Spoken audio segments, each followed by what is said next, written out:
Step in the light where the movers be, talking that talk in the industry. Bartender, chefs, the late night beat, serving up stories with flavor and heat. From backstage drama to front of house flair, VIP nights and the people who care. So turn it up, get loose, be free. You know what time it is? Buck with me. Boy, listen. We're going to have fun today. This is going to be a classic moment for myself. So, first of all, I'm Buck Wit, so welcome to the Buck Wit Me show. I have a special guest that you guys should already know, especially if you go to Ybor City and go to Crowbar all the time. You see this man in the background just chilling. You might see him fussing at somebody about something, but he's getting the job done. But not only do he do stuff in Ybor City, he does stuff nationwide. Today, he's running for District 5 position. Go vote right now. I'm going to just say go vote right now. Tom DeGeorge, thank you so much for coming through today. Thanks, Bob. I've been screamed at a couple times, but I still love it. Because I learn from it every time we have these conversations with Tom. We've had some fun over there. Yeah, we do have some fun. Thank you for being on the seat. I want my audience to know who you are. You know what I'm saying? They know that you're running for the District 5 position along with everybody else. We're not going to dig too deep, but what made you get into the entertainment business? Oh, boy. I mean, I think just like anybody else, I went to school at Penn State University. And just like any other college kid, like you have to work your way through school. Right. And, always was pretty active guy. So, I thought, well, there's some good live music venues out here. Let me try to be I like to call them security guards. floor guy. Bouncer's a bad term anymore. But I was like, I'll try to do that. And that's what happened. I started at Penn State when I was 20, working in clubs. And then eventually just went up through the system. So when I graduated, I was a criminal justice major. Really? Uh-huh. Yeah, I was going to go into law enforcement. I actually wanted to be a homicide detective. What? Oh my God, I wanted to catch serial killers. I'm serious. I think I would have been pretty damn good at it too. Facts. But I just fell in love with working in live music. By the time I graduated, I was already making really good money. I was in supervisor positions. I never stood in one spot. I always graduated up. And so I was like, man, I think I could do this. And I had done an internship because I was a criminal justice major at the Olympics in 1996 in Atlanta. And I thought, I'm going to put out some resumes in Atlanta. Got hired by the Masquerade over there as a GM. Right. And that's how it all went. My dad was like, you're crazy. What are you doing? You just went to school for criminal justice. He was really mad at first, but by the time I opened up my own business, everything came full circle. And he was like, maybe you made the right decision. And I've stayed in the music industry for 30 years ever since then. God dang it. I'm still trying to get past the criminal stuff. Yeah. Oh, yeah. So do you watch CSI? I think that's the name of the shows. Those CSI's cheesy as fuck. I don't know what you can say on your show. Do you curse on this show? Yes, you can, Tom. Cheesy as fuck. My wife loves CSI and Cold Case. I'm like, why are you watching this shit? I'm like, do you hear the songs that they play? Those shows are so weird, but I do love I watch a lot of movies about serial killers and forensics, and I watch tons of documentaries about all kinds of things, not just murder stuff, but disinformation and the internet and how those things can affect all kinds of things. Right. The state of how those things affect our country, white collar crime. I study all that stuff, and a lot of people probably don't know this. And it's where I make the majority of my money right now. I still use the security background with my consulting company. I do security plans for large festivals around the country. I'll travel and go do that and put together safety plans for them, for their city. And I have a really strong knowledge of all that stuff. I've done it for Tampa. Yeah. Where when we had problems where I've said, listen, this is how our neighborhood's set up. This is what I can do to get local businesses doing a certain thing. I've worked with different police captains with TPD on it for free, just because I care about the area. You don't want to see your neighborhood involved in crime, and it's bad for business. It's bad for the community. And so to this day, I've used that knowledge of criminal justice with the music industry. Okay. Successfully too, I think. I feel like you're a jack of all trades now that I'm talking to you a little bit more deeper than outside us being at Crowbar.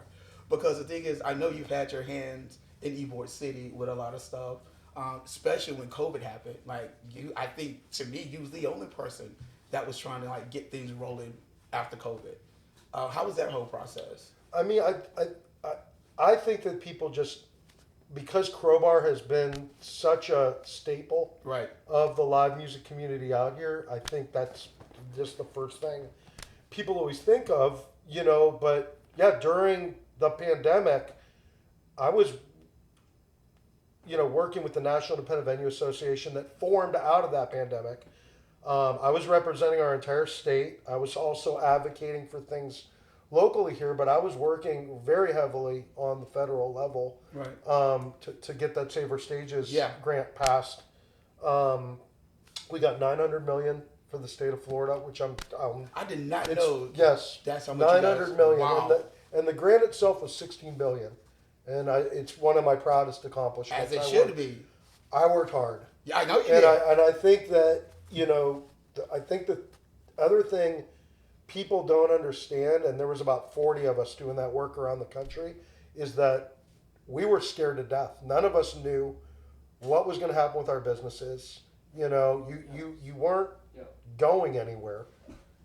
So the only communication I really had, for the most part, during that 7-month period was my wife, and then these 40 people on these Zoom screens that I'm Right. talking to, and we're trying to basically save independent venues around the country. And you get really close to those people because we're all in a very unique situation where we're all going through the same trauma and wondering, are we going to lose our businesses? Yep. Are we going to lose our homes? What's going to happen to us? Is this industry going to survive?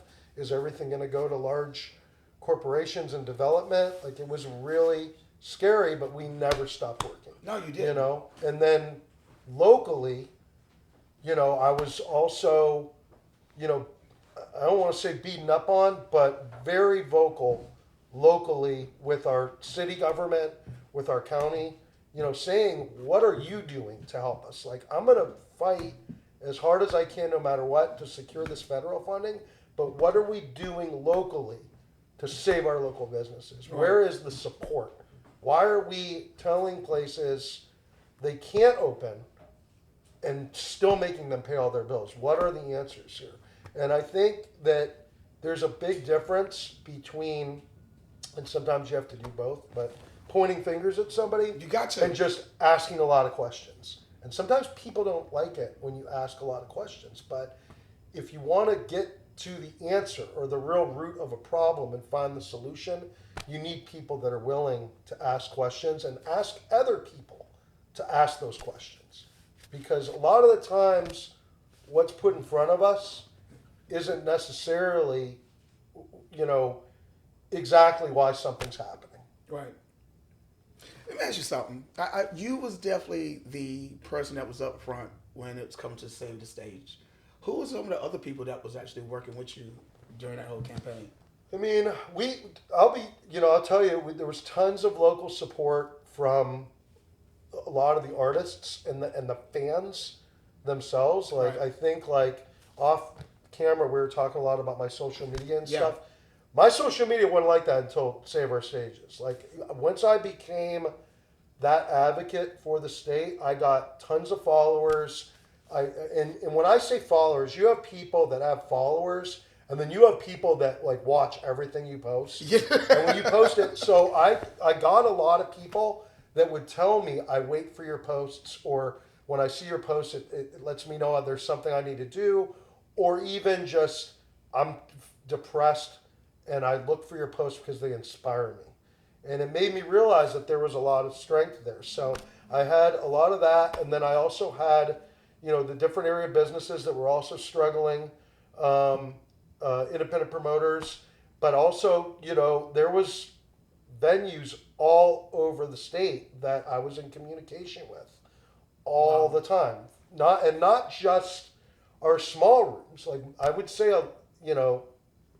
the majority of it was our small rooms because we were literally fighting for our lives, where I think some of these bigger venues that ended up getting the funding too, like, they were nervous, but I think they figured, well, we can survive without this. And I think they also knew that a lot of those bigger venues are either nonprofits or historical theaters or whatever. There's other grants. There's stuff available to them all the time. So it's not like anybody's excited about being closed for 7 or 8 months or losing millions of dollars, but those places are going to make it. Those small rooms like Crowbar and the under 1,300 cap, unless you're a historic theater, like if you're an indie venue, we're going to be gone and are still threatened with extinction today. So that's where those ants were the ones that were doing the real work. So even though I was like the poster boy, for this state, there was hundreds of people working all the time, and so when you talk about coalition building, I know how to build a coalition. Yeah, you do. You know what I mean? I know. And how to put pressure on situations. Let me ask you this too: working with artists and promoters, what's one of your icks that you be like, why y'all keep doing this? Oh God, there's probably a lot of them.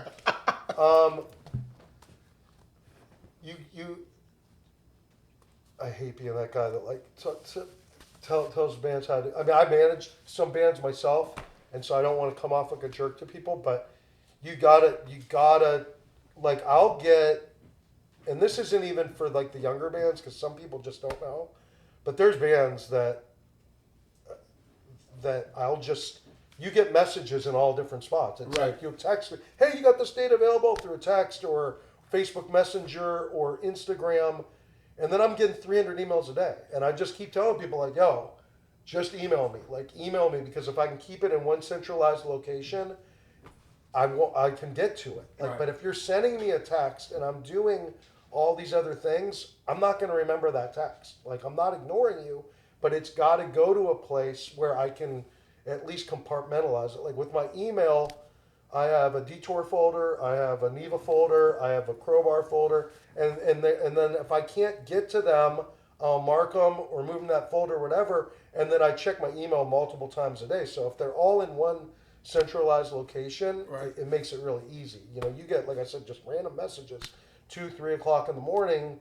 Guys, I'm not gonna remember all this. So that, and I think the other main thing is, just if you're trying to get bigger gigs or get on shows with nationals or trying to do a tour, just having a professional like electronic press kit. Okay. And this is probably the most important thing of all. When people say, and I see it, and I'm gonna come out and say it right now, especially the hip hop community, our DJs, people talk about supporting each other and we all win and all this shit. Go to other people's freaking shows. Like, go to their shows and don't ask to be on the guest list. Like, pay the cover.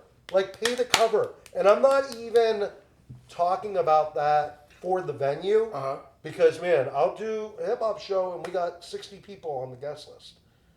Everybody respect. Like, everybody, it takes a village to grow a scene, but people got to pay their bills too. Yep. And if you're saying you support each other and you're somebody and you're going to see, Pusha Preem or H or Psych Montana or whoever, and you don't want to pay for the ticket, it makes it very hard then for that artist to continue to grow. When we say we all support each other, it's got to be more than just likes on a keyboard. It's got to be financially too. And I just really wish everybody. I remember during the pandemic, when we came out of it, everybody was, oh, we're all going to support, blah, blah, blah. And within weeks, I had people saying, can we get on the guest list? And it's like, listen, people got to pay. There's nobody else that's going to do it for us. Right. And if we're all doing favors for each other all the time, you're not going to have proper growth. That is so true. I hope you guys are listening to what he just said. Like, take that to heart. That's real. And that's not like a knock on anybody. No, it's not. Never, ever asked to be on a guest list when I go someplace. I always want to pay. I don't look at it like that if I'm paying, it means I'm less important or whatever.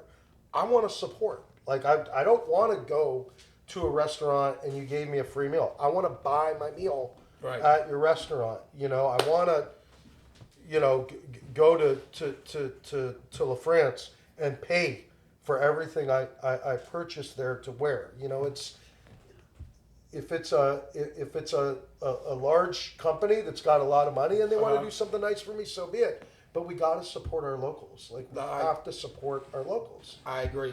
So I got to throw this at you real quick too. You just said something that just crossed my mind.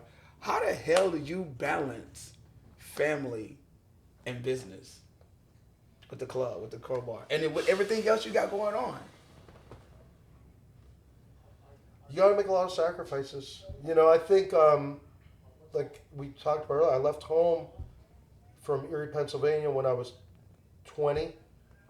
Spent as much time visiting family up there and keeping in touch up there as possible. And, you know, and then me and my wife, you know, we don't see each other that much. There's a lot of sacrifice that goes with pursuit of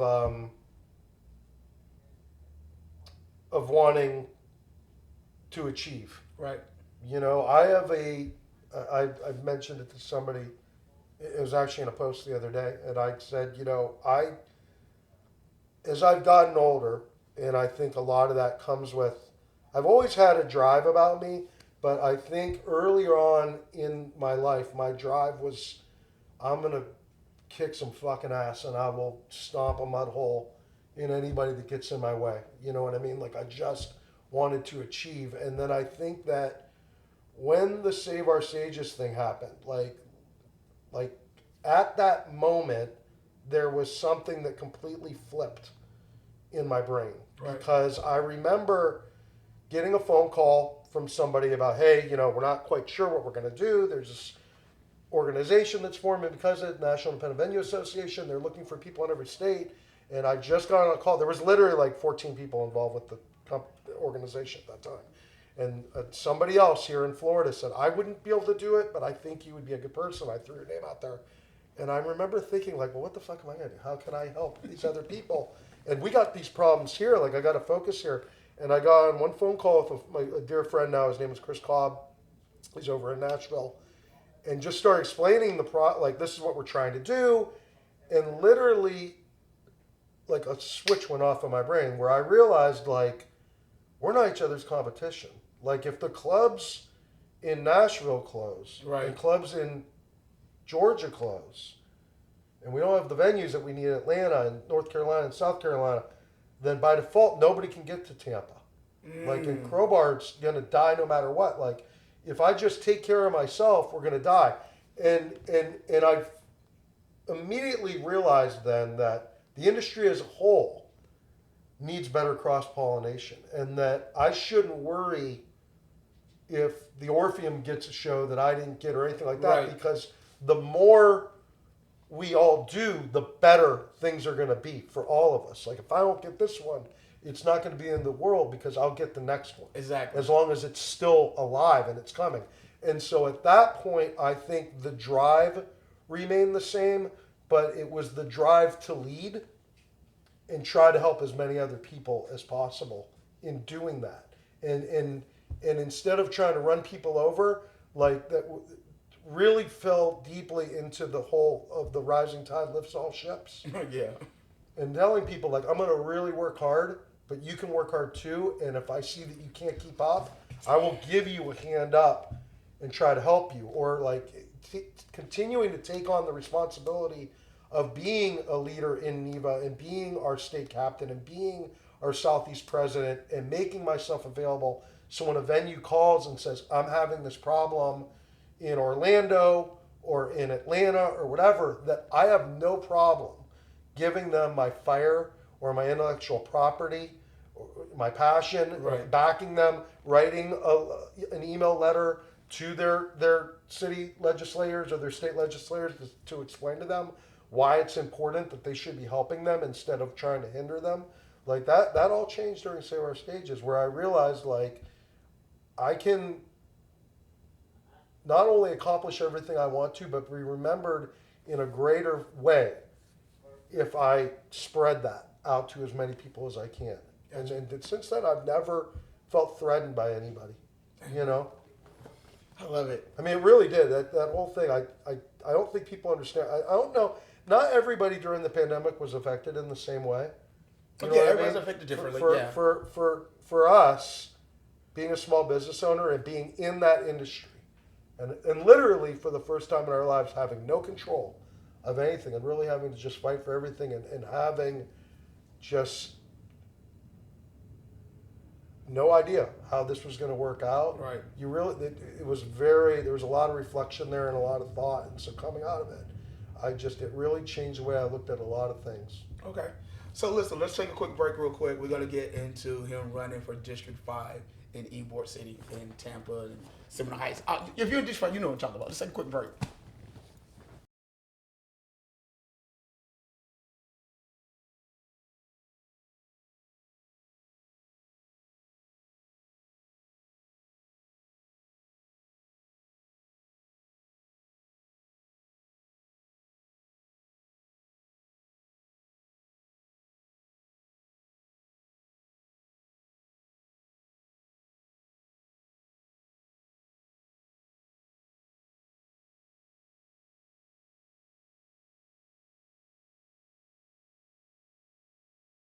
One. Welcome back, ladies and gentlemen. It's your boy Buck Wit Me with the Buck Wit Me show. We got Tom DeGeorge in the building. Before we start talking about District 5, I want to talk about Crowbar. Everybody keep wondering, when is Crowbar gonna close? It's supposed to close already. I just had somebody in the street somehow. Well, ain't it closing in a couple of months? No, it's not closing until July 31st, 2026. What happened was, and I know that's what people, you try to get the word out because I didn't want to do all of a sudden it's done, right? So when we were doing the Save Our Stages in 2020, what happened was we got the federal funding, we're waiting for the money to be dispersed, and I started getting phone calls from other venues in other areas and of the state, but also other state captains were, we'd be on these strategy calls and they'd be like, oh, this person's getting kicked out, this person's getting kicked out. Places had fallen behind on their rent, and they had thought, what can they do? Nobody's going to come in because we can't open anyway. And what started happening was developers were going to those landlords and saying, listen, you don't have a whole lot of money. You're not getting any money right now. I want to buy your property. And they were buying them, and then because people were behind the rent, they were getting kicked out. Another thing that was happening specifically here in Florida was they were saying, hey, we're a free state, come here. So places like New York and LA that couldn't be open at all were coming here and then taking over spots from Floridians that had paid taxes their whole life, that were successful businesses before this, and forcing them out. So I saw the writing on the wall for what was happening in Ybor City, and so at that time, my lease was scheduled to end in 2022. And I just said to my landlord, listen, we've been doing every other year and stuff. I know things are changing out here. I need time to make myself whole. I really want to leave this area, which is my home, on my own terms. I want to close on our 20-year anniversary.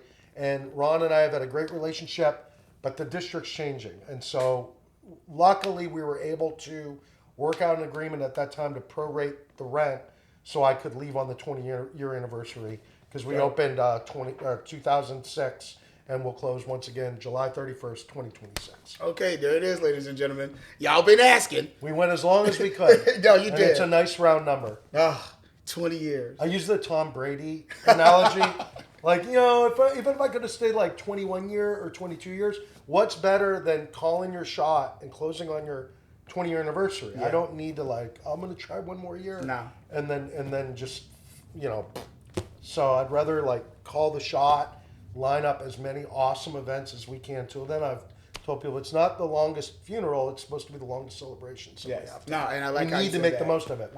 We have a gift right now that we know when we're going to expire. Let's make it legendary. Yeah. So make sure you guys go to the shows. Yes. Any shows that's coming up, anything that he's doing, make sure you guys go support Crowbar. It's not a funeral; it's a fucking celebration. Yeah, I'm gonna miss it more than anybody. I know you are. I'm not gonna lie. This might be one of the times y'all might see this man cry. Okay. Big soft. So let's get into the District 5. When you said on the socials that you was running for that seat. What made you do it? What was the reason behind that? I mean, we talked a lot about what happened during the pandemic. Yeah. I really, I just, I've never experienced anything like that where and maybe it was my own foolishness.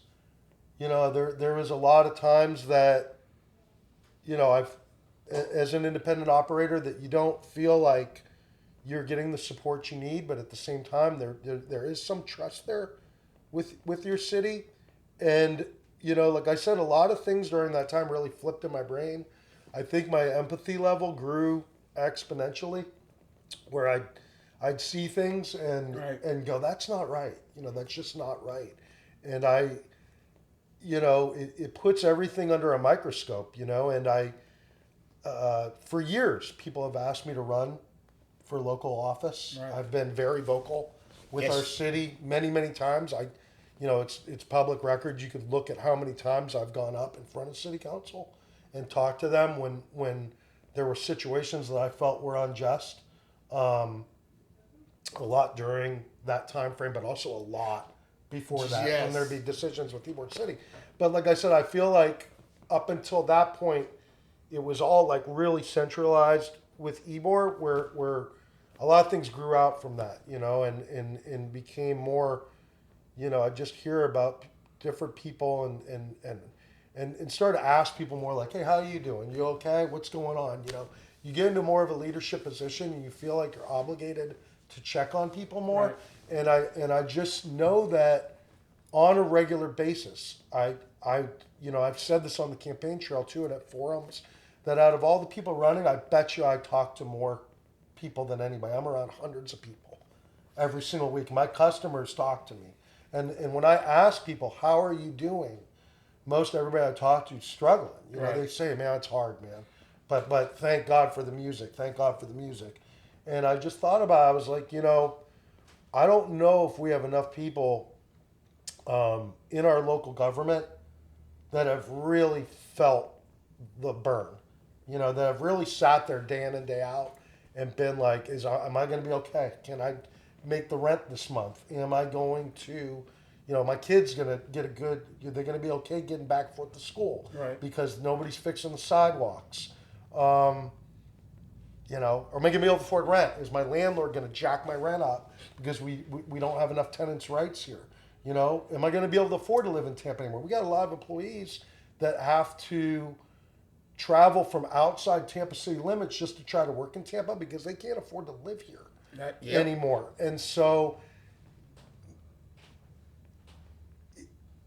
knowing that how important to me helping with those things and that Crowbar has been almost a vehicle to allow me to be able to help with those things, it definitely did start weighing on me a lot. Like, what is my purpose then after we close? How do I do the things that the worth Right. that I want to have to affect change in my city? You know, what is that vehicle? And there's a saying where they say, if you're not at the table, you're on the menu. And I thought, I'm going to get on that fucking table. Like, I have to, because I believe I'm the best person for the job. And so I was going to run in 2027, and then unfortunately, you know, the untimely death of, you know, Gwen Henderson. And I was actually getting ready to go out to Wichita to do a festival out there that I was working, and I got a call that, hey, I don't know if you saw this. And then I'd already been talking to people about an election in 2027, and they just said, you know, you should consider this, because if you're serious and not just curious, this is a great way to test yourself.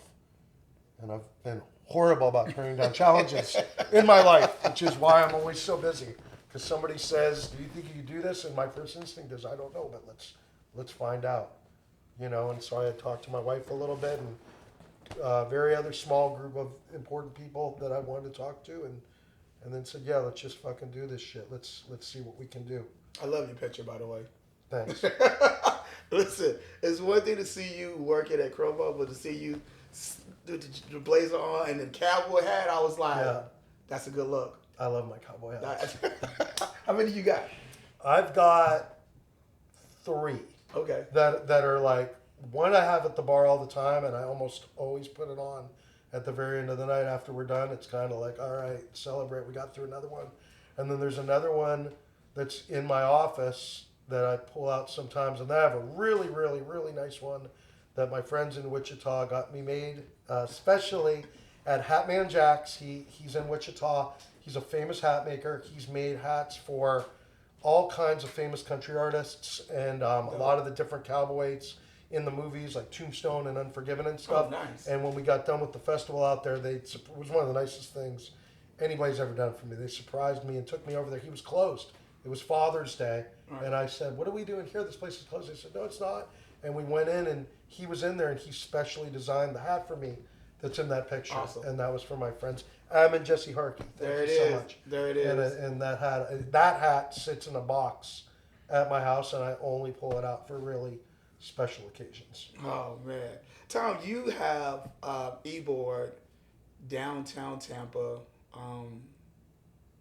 but what's been the challenge for you to let people know to go vote for you that live in Seminole Heights, West Tampa, correct, and Belmont Heights? I feel like I'm missing Jackson Heights. Jackson All Heights. of East E-boards over there. I mean, I felt like I've got a lot of people in Ybor, East Ybor, Channel Side, downtown, Seminole Heights, Tampa Heights, already knew who I was. Okay. You know, like there's a lot of residents out there in Seminole Heights and Tampa Heights. There's small businesses.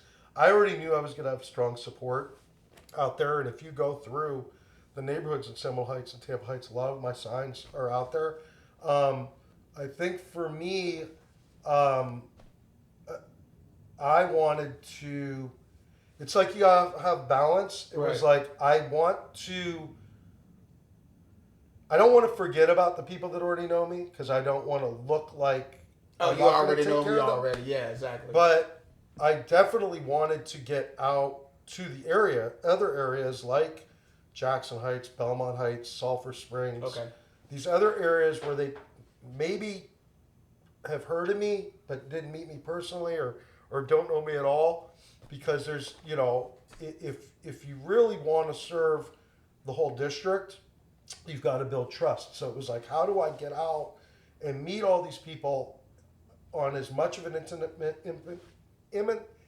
intimate level as possible, while still making up as much ground in a short period of time as I can, because it was a special election, so you only have 2 Right. months to campaign, while not letting the people who I think and know will vote for me and also endorse me and appreciate me and push me and support me, let them know I'm not forgetting about them. So I had to balance those things. And what I did was I was like, you know, aside from social media, I honestly believe I did more like candidate forums and debates and podcasts and radio shows than probably any other candidate. And I fearlessly, well, I shouldn't say fearlessly because I was terrified, went into those areas knowing that I would most likely look like an outsider, and just try to personalize myself to those people in those communities that were coming to those debates and forums, and just letting them know that, yes, I'm centralized in these areas. Yes, I probably haven't done a whole lot for you in your neighborhood up until this point. I never ran from that. I leaned into the fact that everybody that's in this race is localized to somewhere. But if you give me your trust, if you give me your vote, you are now my full responsibility. And if anything, I'm going to work harder for you to show you that, because I am centralized to some of these other areas. And I never, if people give me the trust of giving me that vote, I'm taking that oath to heart. Like I would never run for this position if I did not wholeheartedly believe that I was the best person for the job, and I could go into those areas and create positive change for them. Okay, I like that. If you get that seat, what are some of the changes you feel that you're going to make? Well, how do I say this without offending too many people? Like a lot of the times when we talk about the CRA and the budget. A lot of times when I did go into some of those other areas, do all those forums, and they would ask the questions, Ybor would be brought up in a way of, hey, if you look at the CRA and the budget, look at all the money that gets spent in Ybor and in Riverwalk and all these things. And it would be used in a way to like, oh, Ybor's getting this, this, and this. And I would tell them, I would say, yes, Ybor is getting the dollars, but the purpose of the CRA, the purpose of the budget itself when it was for those CRA funds, when it first came about, was supposed to be for slum and blight. It was supposed to be to, you've never heard the term slum and blight? Uh-oh. Don't feel bad because I didn't know what it meant either at first when I first started. Okay. But what it means is, if you have cracked sidewalks, if you don't have the street lights you need, if you've got parks that, are not being, the upkeep's not taking place on them, and now they're becoming areas that drug use and zones are happening because they're underdeveloped. That's what it was supposed to be. It was supposed to be, we have this funding here, let's make sure this money goes to the areas that need it so we can accentuate these areas. So when people talk about Ybor City, I would tell people like, yes, development's great, but at the same time, just like you see sometimes in somebody's neighborhood, it's a shame when the people in that area that are crying for help, Right. when the help finally comes, it comes in such a way that instead of lifting them up and accentuating their area, they end up getting forced out because it gentrifies. Yep. And during the Ybor process, I would hear people all the time say, well, you can't be afraid of change. Change is good. We need change. Change has to be good for everybody, and a lot of the times that's just not the case. So, when you talk about affordable housing, tenants' rights, like I said, the budget and development, the way I look at it is I want to see more shared prosperity. I want to see our funding dollars not going to the same 2 or 3 large developers that are going to completely transform an area, because I don't believe we want to transform our areas. I think especially District 5. Okay. Like District 5 to me is the heart and soul of Tampa, Florida. And I think what makes it so special is its diversity, its grit. I mean, the grit is the charm. So what I would like to see happen more often than not is smaller developers get those grants. So like in areas of East Tampa that need a little help, that could use, they don't need a giant fucking Publix Right. out there that is going to eventually bring in other big development that's going to harm the people in the neighborhood. They need some affordable apartments that are conjoined with a local grocer. Okay. And you need like 4 or 5 or 6 or 10 of those around the areas, so they can get groceries in their areas and have the things they need in their neighborhoods, and it accentuates them and helps raise their property value a little bit to make their life better, not force them out of their own neighborhood that they've been begging for help for years. And Tampa, every time the conversation comes up, oh, Tampa's growing. It's growing from the top down. And you can look at that in all forms, whether it's the neighborhoods I'm talking about, or our entertainment, the way we treat our local artists, the way we treat our local venues, even those large developments. When they look for art installations and all these things, a lot of the times we have tons of local artists out here that never get a chance.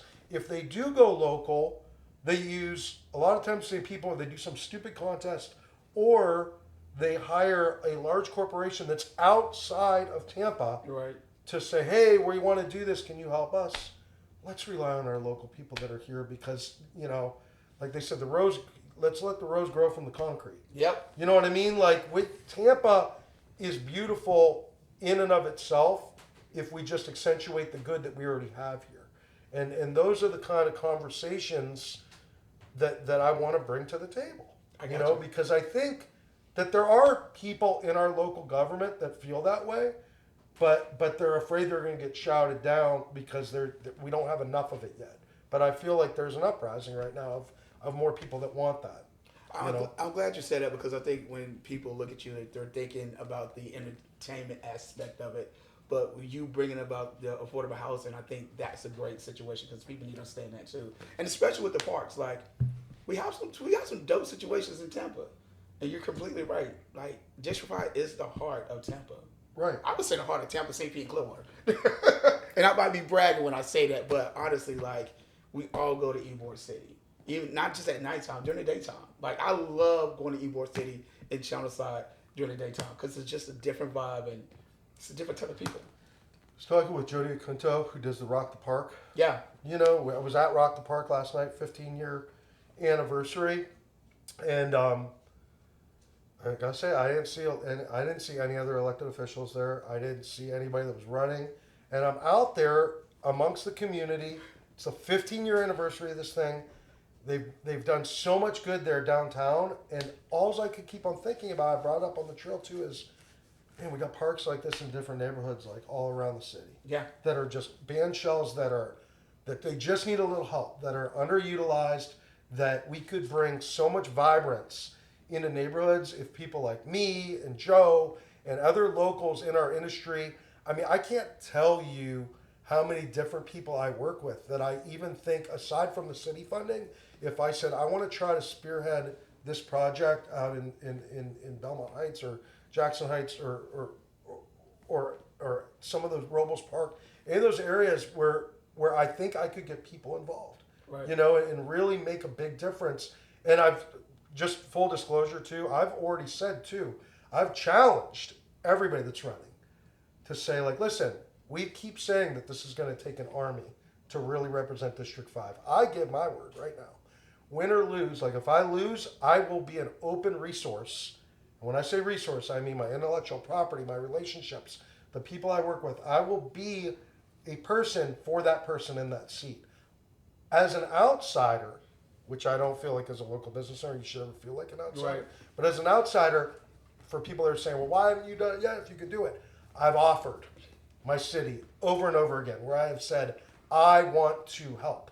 Like, I know I can affect positive change for us. And I have been denied every time I've asked. Why is that?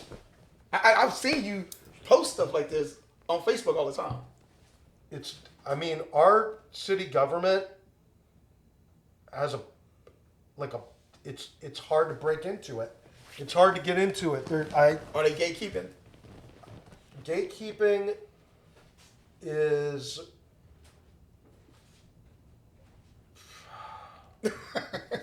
I was gonna say probably accurate. I mean, they're just I don't know what it is. It's a very small window of people that get these opportunities that can break into that. Mm-hmm. I don't know if I'm too independent or too DIY or too outspoken. Right. Or you know, like I said, wanting the best for your city. I feel like I've told people, like, I don't know if you remember like the Looney Tunes cartoons where the coyote and the sheepdog, Yeah. where they're punching the clock, and then they go and bap, and they're hitting each other, and then at the end of the day, one guy's come out, he's like this, and the other guys come out, they have the lunchbox, said, "See you later, Ted. See you later, Fred." That's just who I am. Like, I will fight like a, you know, for the things that I believe that are important, but that doesn't mean I have any hate in me. You know, like I will fight. Right. But I can still, at the end of the day, go, I appreciate you. Let's go. Not everybody's like that. Some people, they don't like to be told that you disagree with them. They don't like to be told that, you know, there's another way to look at this, or that we're doing this wrong, or why aren't we doing this? You know, and I think over the years, I probably rubbed some people the wrong way. You know, and that's not just within city government. Developers, you know, and I also, to that point, I think that there's people that probably look at it like, well, if he's had these certain relationships, will he be able to get the job done on city council and work with people, you know, and repair that? I think that's up to the voters, because I think if I get voted in, you know, that shows city government that there's some substance to the things I've said.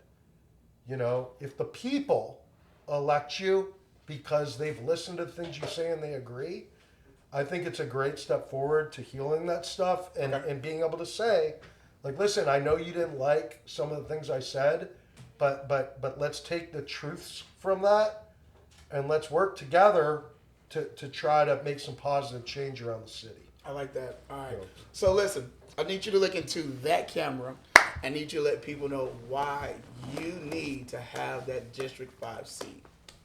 Well, I think we've already kind of talked about it a lot, but I think when you're looking at District 5, I think it's very simple. It's this entire campaign, what people have said is, well, you know, at this time, you know, you don't want an amateur. I've heard like you have to have the most experienced people. I've heard that, you know, we need fresh change and all these different things.